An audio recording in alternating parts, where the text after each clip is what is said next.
Climate change has become an increasingly significant threat in Yemen, exacerbating the already dire humanitarian situation due to the ongoing conflict. It impacted different sectors such as fisheries, health, and even cultural heritage.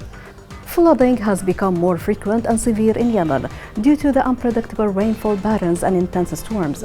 These floods cause widespread destruction to homes, infrastructure, and agriculture.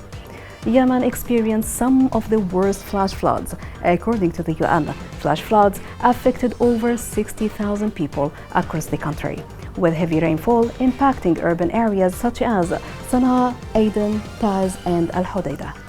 Floods in these regions not only destroyed homes but also affected essential infrastructure such as roads and bridges, making it difficult for humanitarian aid to reach people in need. Sana'a, Aden, and Taiz saw significant displacement due to the flooding, and many cities experienced intensive damage to agricultural lands, which are critical to local food production.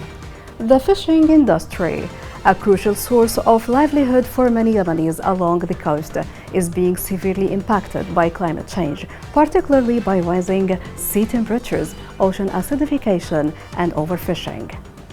Aden, Al Hudaydah, and Hadramaut, and also Shabwa are key fishing regions, and they are experiencing declining fish stocks due to the warming waters and the destruction of coral reefs.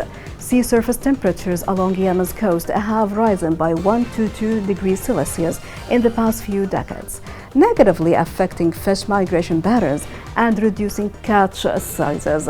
Coral reefs have been degraded by both climate change and coastal development, reducing the fish populations.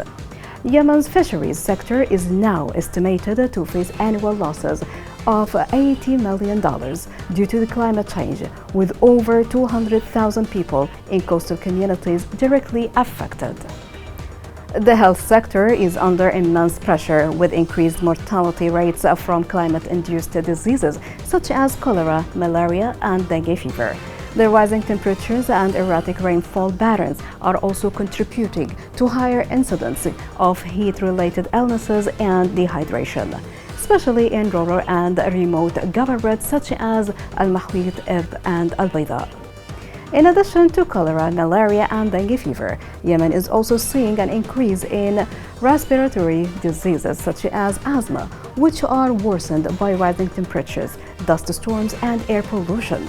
In dry areas such as Al-Mahra and Al Hudaydah, the frequent dust storms and higher temperatures contribute to respiratory issues, especially for children and elderly.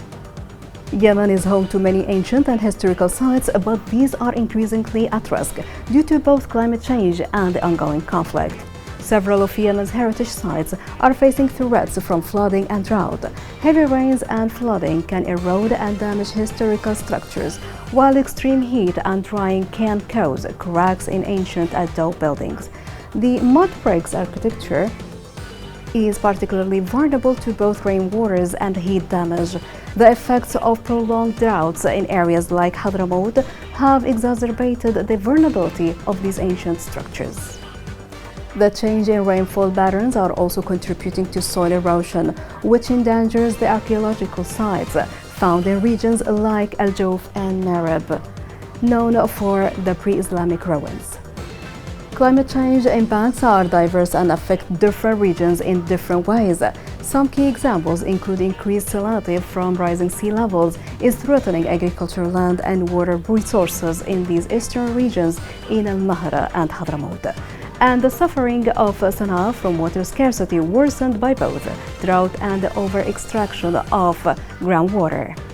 Moreover, in Abyan and Dala, these southern regions are facing water shortages and food insecurity due to the changing rainfall patterns and reduced agriculture productivity.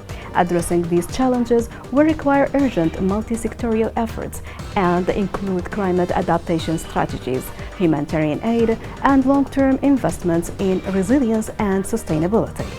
Back to the studio.